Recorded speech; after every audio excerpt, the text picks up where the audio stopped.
दोस्तों, इस वीडियो में हम आपको the richest man in Babylon की बुक समरी बताएंगे। अगर आप अमीर बनना चाहते हैं तो आपको ये सीखना चाहिए कि अमीर लोग किस तरीके से अपने पैसे को मैनेज करते हैं, किस तरीके से वो अपनी लाइफ को जीते हैं, अमीरों की क्या आदत होती है। दोस्तों, the richest man in Babylon George S Klaasen ने लिखी है। लेखक एक रिटायर सोल्जर था जो बाद में एक बिजनेसमैन बन गया। उसकी एक बुक फाइनेंशियल एडवाइस पर सबसे फेमस स्टोरी है। दोस्तों, इस बुक के आइडिया सच में इफ़ेक्टिव है और आज भी प्रेजेंट लाइफ में भी उतना ही एफिशिएंट है जितना पहले था। दोस्तों, मनी मैनेजमेंट के 7 बेसिक प्रिंसिपल को इस तरीके से इसमें समझाया गया है कि इजीली आपके समझ में आ जाए। जैसे, अगर एक बेटर फ्यूचर के लिए अपनी टोटल अर्निंग का कम से कम 10% इन्वेस्ट फंड में सेव करें। दूसरा, जो 90% आपके पास बचता है उसमें गुजारा करें और हो सके तो उसमें उससे भी कुछ सेविंग करें। तीसरा, आपके पास जो भी कैपिटल है उसे ऐसे प्रोजेक्ट में इन्वेस्ट करें जिसका कंपाउंड इंटरेस्ट मिलता रहे और काफ़ी सेफ स्टेडी इनकम होती रहे। चौथा है, उन्हीं जगहों पर इन्वेस्ट करें जिनकी आपको अच्छी नॉलेज हो, या फिर इस मामले में उन लोगों की हेल्प ले जिन्हें इन्वेस्टमेंट का बेटर एक्सपीरियंस हो।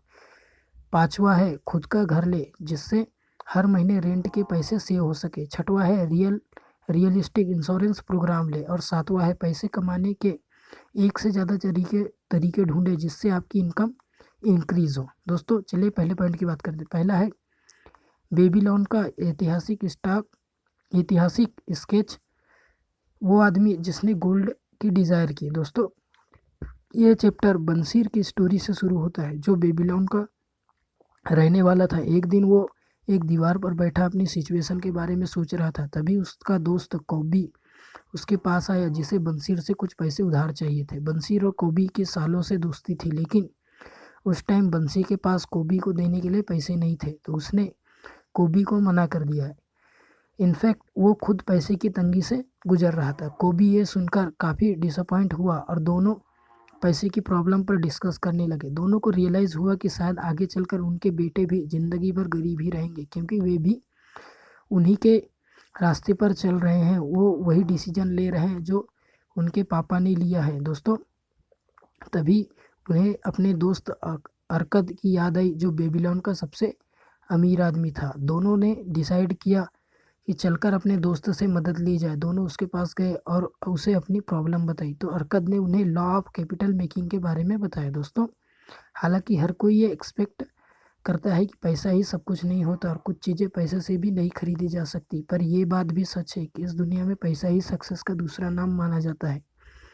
इस पर्सपेक्टिव को लेकर ही लोग अमीरी को एक स्कोर कार्ड की तरह लेते हैं। सक्सेस भी पैसे से ही रिप्रेजेंट होती है, क्योंकि ये पैसे से इंसान जो चाहे वो चीज़ कर सकता है। पास में अच्छा खाना पैसा होने से मिल जाता है और वहीं इंजॉयमेंट भी पैसे से ही मिलता है। अलग अलग लोगों की ज़रूरतें भी अलग अलग होती है, जिसके चलते अक्सर लोगों को कैश की दिक्कत रहती है। कई बार वे अपने बिल्स भी टाइम से नहीं भर पाते। दोस्तों, पैसे की तंगी इतना ज़्यादा परेशान कर देती है कि आदमी बहुत ज़्यादा डिप्रेस्ड हो जाता है। अगर आप भी अच्छा खासा पैसा जोड़ना चाहते हैं तो बेटर होगा कि कम खर्चा करना सीख ले। पास्ट में दुखों पर पछताने की बजाय पैसा और टाइम दोनों सोच समझ कर खर्च करें, और साथ ही लॉस ऑफ एक्सवेशन ऑफ मनी पर फोकस करना आपके लिए एक बेनिफिट माइंडसेट होगा। हम ये सदियों से देखते हैं कि कुछ लोगों के पास पैसा दूसरों से ज़्यादा होता है। कई लोग इसे गुड लक समझते हैं, या फिर हो सकता है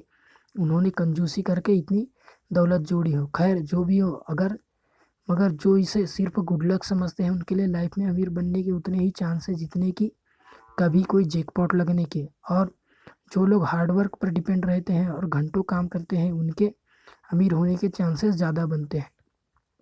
ये एक सिंपल सी अप्रोच है। पैसा सेविंग से इकट्ठा किया जा सकता है और कुछ सिंपल रूल्स फॉलो करने से आप अपना पैसा दुगना तिगुना कर सकते हैं। हमें बस इस रूल्स पर चलना होगा और थोड़ा एफर्ट करेंगे तो बहुत सारा पैसा कमा सकते हैं। चैप्टर 3, बेबीलोन का सबसे अमीर आदमी। दोस्तों, जब बंसीर और कोबी हरकत से मिले तो उन्होंने उनसे पूछा कि तुम्हारी इतनी अच्छी किस्मत कैसे है, तुम अमीर हो। वो भी उनके जैसा ही पहले था, उसने भी इतनी पढ़ाई की थी, कभी वो भी उनकी तरह ही गरीब था। उन दोनों ने शायद हरकत से ज़्यादा ही मेहनत की होगी, पर फिर भी हरकत ज़्यादा पैसे वाला था। इस सवाल के जवाब में हरकत ने बताया कि एक बार उसने एक बहुत अमीर आदमी अलगामिस के यहाँ नौकरी की थी। बदले में उसने उस अमीर आदमी के उसकी दौलत का राज पूछा। तो उस अमीर आदमी ने उसे लॉज ऑफ मेकिंग कैपिटल के बारे में बताया, जो उसने खुद अपनी लाइफ में अप्लाई किए थे। हरकत ने भी वही लॉस फॉलो करने शुरू किए और देखते ही देखते वो अमीर बन गया। पैसे के बारे में हरकत ने जो सीखा था वो बंसीर और कोबी को भी बताया। दोस्तों, मनी सेविंग का फर्स्ट और सबसे ज़रूरी बेसिक तरीका ये है कि आप अपनी अर्निंग का 10% अलग रख दें। जो 90% बचता है उसमें से खर्च पूरे करने की कोशिश करें, और अगर आप इस बचे हुए 90% को भी बचा सकते हैं तो उसमें से भी कुछ पैसे ज़रूर बचाएं। खूब सारा पैसा जमा करना तो ऐसे मोस्ट इम्पॉर्टेंट तरीके हैं जो आपको अप्लाई करने होंगे। पहला तो टाइम है और दूसरा स्टडी। जब हम टाइम की बात करते हैं तो ये सबके पास होता है, मगर मुसीबत तो ये है कि कुछ लोग और भी गरीब बनने के लिए इस टाइम का यूज़ करते हैं। खुद को इतनी सारी एक्टिविटीज़ में एंगेज कर लेते हैं कि मनी मेकिंग लॉ के लिए उनके पास टाइम ही नहीं बचता। जब आप खुद को इतनी सारी एक्टिविटीज़ में बिजी करते हैं तो आपका टाइम तो पास हो जाता है, मगर इससे दौलत इकट्ठा नहीं होती। वहीं दूसरी ओर जब स्टडी और रिसर्च की बात आती है तो ऐसे दो टाइप के लेसन्स है जो उनके काम आ सकती है। जो पैसा कमाना चाहते हैं, पहली तो एक स्पेसिफिक सब्जेक्ट के बारे में है, और दूसरी ये इसे कैसे ढूंढे, जो कि ज़्यादातर लोगों को पता नहीं होता। ये दोनों टाइप की लर्निंग वैल्यूएबल भी है और यूज़फुल भी। नीचे कुछ बेसिक्स प्रिंसिपल दिए गए हैं जो पैसे बनाने के लिए बड़े काम की चीज़ है।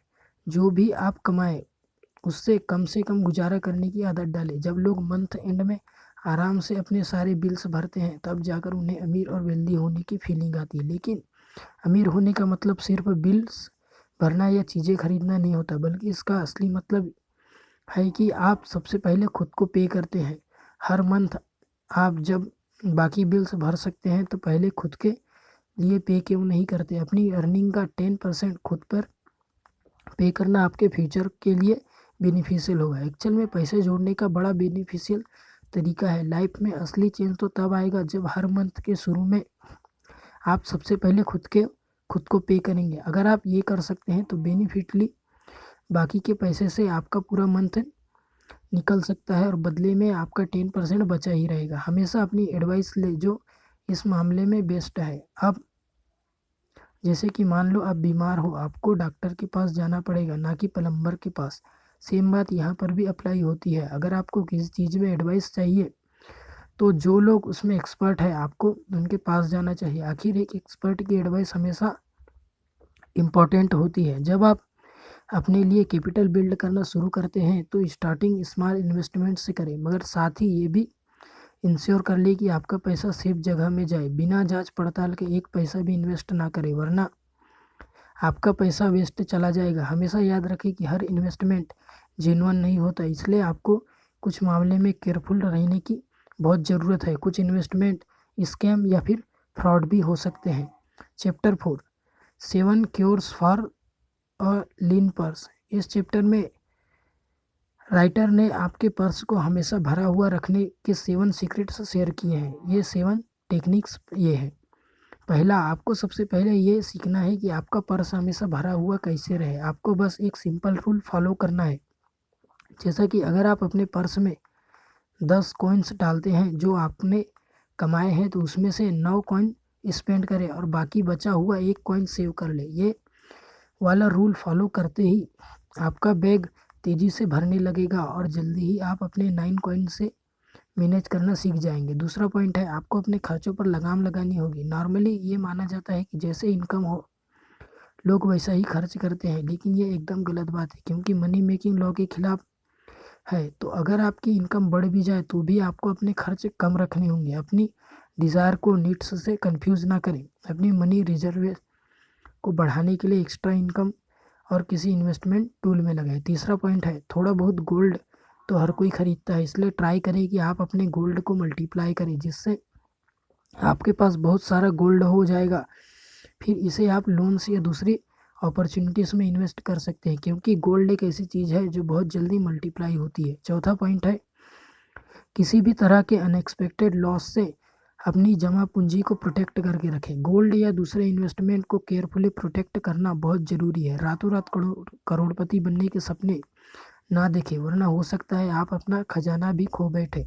किसी भी इन्वेस्टमेंट से पहले 2 बार सोच लें और एक्सपर्ट की एडवाइस ज़रूर लें। 5वां पॉइंट है, अपनी प्रॉपर्टी को अपने लिए प्रॉफिटेबल इन्वेस्टमेंट बनाएं। जैसे अगर आपके पास एक्स्ट्रा मकान या ज़मीन है तो उसे रेंट पर लगा दें, जिससे हर मंथ आपकी एक्स्ट्रा इनकम हो जाएगी और फिर उस पैसे को आप रिजर्व कर सकते हैं या फिर आगे इन्वेस्ट कर सकते हैं। 6वां पॉइंट है, हर किसी को प्लान बना के फ्यूचर इनकम के लिए कोई काम करना ज़रूरी होता है। शॉर्ट में बोले तो आपको अपने बच्चों, पेरेंट्स या किसी ओल्ड एज के लिए किसी भी तरह की फ्यूचर इनकम का अरेंजमेंट करना होगा। इसके लिए मकान या लैंड में अपना पैसा इन्वेस्ट करें। 7वां पॉइंट है, लास्ट में सबसे इम्पोर्टेंट पॉइंट यही है, खुद को इम्प्रूव करें, अपनी लर्निंग एबिलिटी बढ़ाएं ताकि आप अपनी अर्निंग एबिलिटी बढ़ा सकें। दोस्तों, 5वां चैप्टर, गुड लक की देवी से मिले। जो लोग सही अपॉर्चुनिटी को एक्सेप्ट करते हैं, गुड लक भी उन्हीं का दरवाज़ा खटखटाती है। गुड लक एक ऐसी चीज़ है जो हर कोई अपने लिए चाहता है। हमें अपनी लाइफ में, बिजनेस में या किसी भी काम में गुड लक की ज़रूरत पड़ती है, लेकिन बहुत से लोगों को लगता है कि गुड लक भगवान की दी हुई चीज़ होती है। लेकिन असल में गुड लक और कुछ नहीं बल्कि अपॉर्चुनिटी है जो हमें लाइफ में मिलती है, जिससे हम अपना टाइम और लक दोनों ही बदल सकते हैं। अब भला ऐसा कौन होगा जिसे अपने बिजनेस या करियर में गुड लक नहीं चाहिए, मगर बदकिस्मती से बहुत से लोग अपनी टाल-मटोल करने की आदत के चलते लाइफ में मिली अपॉर्चुनिटी का फुल एडवांटेज नहीं ले पाते। जो भी अपॉर्चुनिटी हमें मिले, हमें उसका पूरा एडवांटेज लेना चाहिए। इंसान में इतनी एबिलिटी हो कि वो किसी भी तरह के बिजनेस प्रपोजल को समझ सके।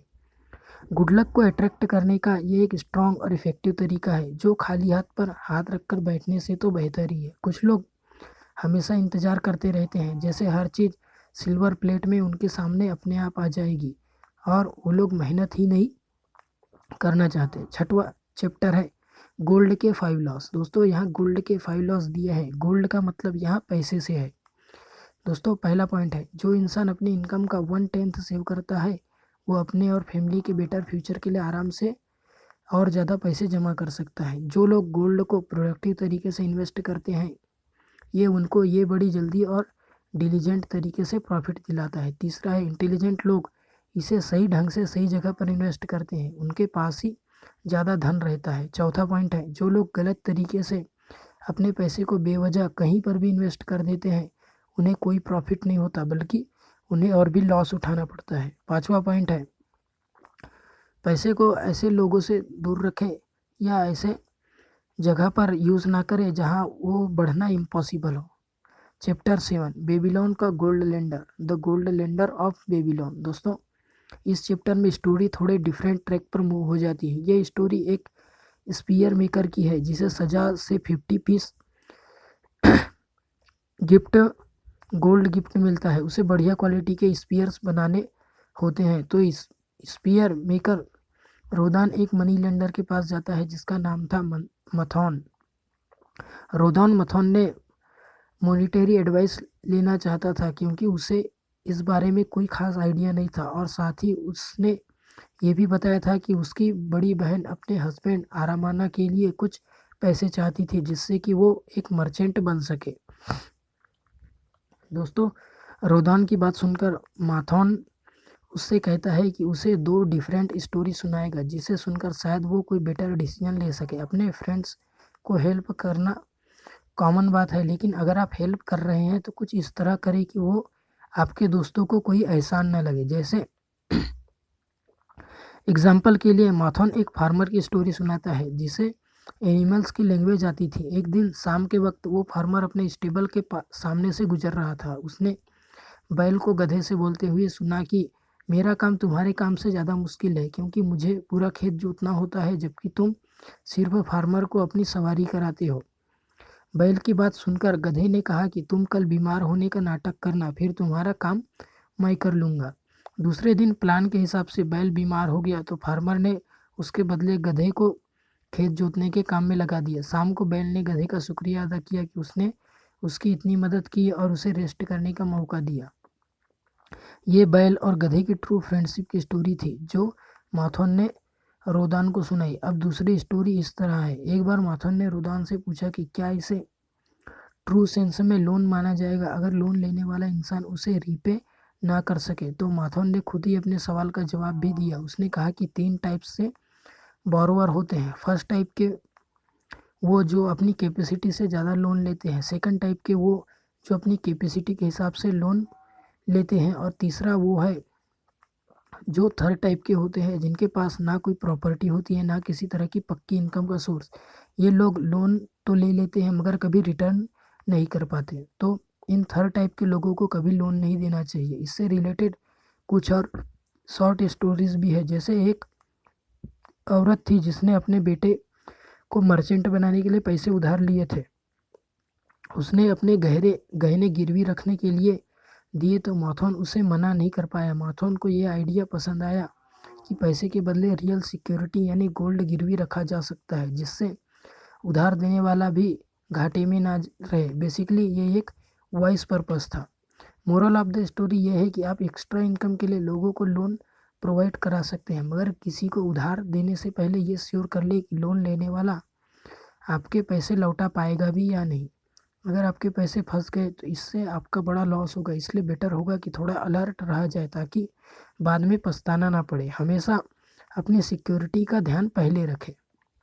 दोस्तों इन दोनों स्टोरीज में हमें पहली सीख ये मिली कि दूसरों का बोझा अपने सर ना ढोए और दूसरी सीख ये कि अपनी इनकम इंक्रीज करने के लिए लोन पर पैसे देना एक बढ़िया आइडिया है लेकिन पॉइंटलेस प्लेजर यानी बेमतलब के लिए पैसे उधार देने के लिए आपका लॉस हो सकता है। चैप्टर 7 बेबीलोन की दीवार द वॉल्स ऑफ बेबीलोन। दोस्तों एक इंसान की नीड्स और प्रोटेक्शन की डिजायर का एक आउटस्टैंडिंग एग्जाम्पल है। इस चैप्टर में एक सोल्जर की स्टोरी है जो बेबीलोन के गेट्स का गार्ड था। अपनी 160 फीट हाइट की वजह से बेबीलोन की वॉल्स बहुत पॉपुलर थी। एक बार एक एनिमी ने बेबीलोन पर अटैक कर दिया। 4 हफ्तों तक लड़ाई चलती रही मगर फिर दीवार की हाइट और थिकनेस की वजह से दुश्मन ने हार मान ली और पीछे हट गया। इस स्टोरी से जो हम सीख सकते हैं वो ये है कि हम चाहे तो किसी भी अनएक्सपेक्टेड ट्रेजेडी को खुद को गार्ड कर सकते हैं। बस खुद को शांत रखने की ज़रूरत है। चैप्टर 9 बेबीलोन का कैमल ट्रेडर। दोस्तों ये चैप्टर एक भूखे आदमी के बारे में है जो 2 दिनों से भूखा था। इसलिए उसने 2 फिग्स चुरा कर खा लिए और इसके पहले वो पकड़ा जाए भाग गया। तब उसे भूखे आदमी को जिसका नाम तारकत था एक दबासिर नाम का आदमी टकराया। दबासिर कभी सीरिया में स्लेव हुआ करता था। किसी ज़माने में वो अपने फादर के साथ उसके सेटल मेकिंग बिजनेस में हाथ बटाता था मगर अपनी एक्स्ट्रावेगेंस लाइफ स्टाइल की वजह से उसने सारा पैसा उड़ा डाला। उसके सर पे उधारी पड़ गई थी और उसकी बीवी भी उसे छोड़कर चली गई। दबासिर तारकत को एक ढाबे में लेकर गया और उसको खाना पीना खिलाया। उसने तारकत को अपनी लाइफ की ट्रेजिक स्टोरी बताई कि कैसे वो सीरिया में गुलामी की ज़िंदगी जी रहा था, वहाँ से किसी तरह बचकर भाग गया था। फिर उसे एक नया मास्टर मिला जिसने उसे अपनी बीवियों के हरम की देखभाल के लिए गार्ड की नौकरी दे दी। किस्मत से उसके मास्टर की सबसे बड़ी वाइफ ने कहा कि उसके पास पहले ही बहुत से गार्ड हैं इसलिए तारकत को कैमल की देखभाल का काम दे दिया गया।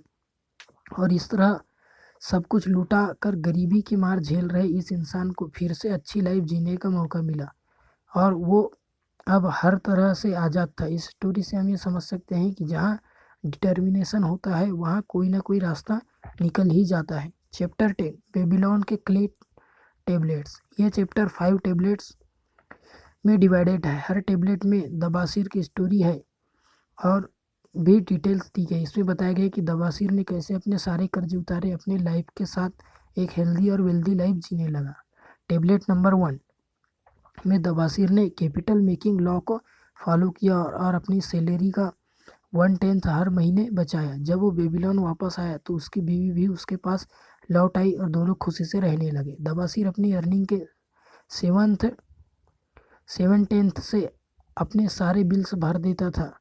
फिर बचे हुए पैसे को पूरा मंथ निकाल लेता था और बाकी के बचे 2/10 से क्रेडिट्स के कर्जे चुका देता था। दूसरे टेबलेट में वो अपने 2/10% मनी को स्प्लिट करता था। फिर क्रेडिटर्स की लिस्ट बनाकर देखता था कि उसने उसे कितनों को पैसे देने हैं या कितने लोगों को उसका पैसा चुकाना है। तीसरे टेबलेट में दबासिर ने एक्सपेक्ट किया कि जब वो बेबीलोन में था तब उसने बड़े बेवकूफ़ी भरे काम किए थे। उसके कुछ क्रेडिट्स उसकी हरकतों के लिए उसे कोसते रहते थे, कुछ उसे पैसा लौटाने के लिए धमकाते थे और कुछ रिक्वेस्ट करते थे कि वो उनका पैसा चुका दे। मगर इस बार दबासिर ने पक्का इरादा किया कि वो सबकी पाई पाई चुका देगा। चौथे टेबलेट में दबासिर ने क्लेम किया कि वो और उसकी वाइफ अब खुशी से एक हेल्दी और वेल्दी लाइफ जी रहे हैं। जो मनी मेकिंग लॉ उसने अपनी लाइफ में अप्लाई किया था उससे उसकी ज़िंदगी की गाड़ी पटरी पर आ गई थी और वो अब एक स्लेव नहीं रहा बल्कि एक रिस्पेक्टेटिव आदमी बन गया था। फिफ्थ टेबलेट में दबासिर ने कहा कि अब 12 महीने हो गए, उसने अपने सारे कर्जे उतार दिए। अपनी अर्निंग का 2/10 स्प्लिट करके दबासिर ने अपने सारे क्रेडिटर्स को बराबर पैसे देकर सारा कर्जा उतार दिया। चैप्टर 11 बेबीलोन का सबसे किस्मत वाला आदमी। इस चैप्टर में एक नया कैरेक्टर इंट्रोड्यूस किया गया है जिसका नाम है सर्रू नाडा, जो बेबीलोन का मर्चेंट प्रिंस था। वो कभी स्लेव हुआ करता था। उसने अपनी लाइफ की डिफिकल्टी शेयर की और ये भी बताया कि कैसे उसे सारी प्रॉब्लम से छुटकारा मिला और अब उसके पास इतना पैसा था कि वो अपनी फ्रीडम खरीद सकता था। हालांकि वो आज एक मर्चेंट बन गया था, मगर कभी ऐसा भी दिन था उससे यकीन नहीं होता था कि उसके मास्टर की नौकरी छोड़ पाएगा या नहीं। सच बात तो ये है कि काम ही दौलत की चाबी है, इसलिए उसने बहुत हार्डवर्क किया और एक सक्सेसफुल मर्चेंट बन गया। चैप्टर 12 बेबीलोन का हिस्टोरिक स्केच। दोस्तों, बेबीलोन एक एक्सीडेंट एग्जाम्पल है लोग कैसे अपनी लाइफ में सक्सेसफुल और वेल्दी बन सकते हैं। बेबीलोन सिटी एक ड्राई और फ्लैट वैली में है जहाँ खेती करने लायक भी बारिश नहीं होती। इस सिटी में कोई फॉरेस्ट एरिया भी नहीं है, फिर भी लोग यहाँ रहते हैं और उन्होंने ग्रेट सक्सेस अचीव की। बेबीलोन के सारी वेल्थ और अमीरी मैन मेड है। दोस्तों, याद रखें, जो भी गोल्ड और मनी आपके हर मंथ की सेविंग से बचाया है एक दिन आपके लिए काम करेगा, जैसे कोई स्लेव करता है। और पैसे से ही आप और ज़्यादा पैसा बना सकते हैं। आपको जानना है कि अपनी अर्निंग कैसे सेव करें। इसके लिए आपको law of capital making maintain करना है। हर मंथ की स्टार्टिंग से अपनी अर्निंग का 10% सेव करना शुरू करें। हमेशा हार्ड वर्क में बिलीव करें और अपनी इनकम बढ़ाने के लिए डिफरेंट तरीके ढूंढें। अपनी कैपेबिलिटीज़ और क्वालिटीज़ इंक्रीज़ करते रहे। शॉर्टकट ना ही अपनाए तो बहुत अच्छा होगा। याद रखें, जो आराम से हाथ चलता है जो आराम से हाथ लगता है उतनी ही आसानी से चला भी जाता है। इसलिए हार्डवर्क का कोई दूसरा ऑप्शन ही नहीं है।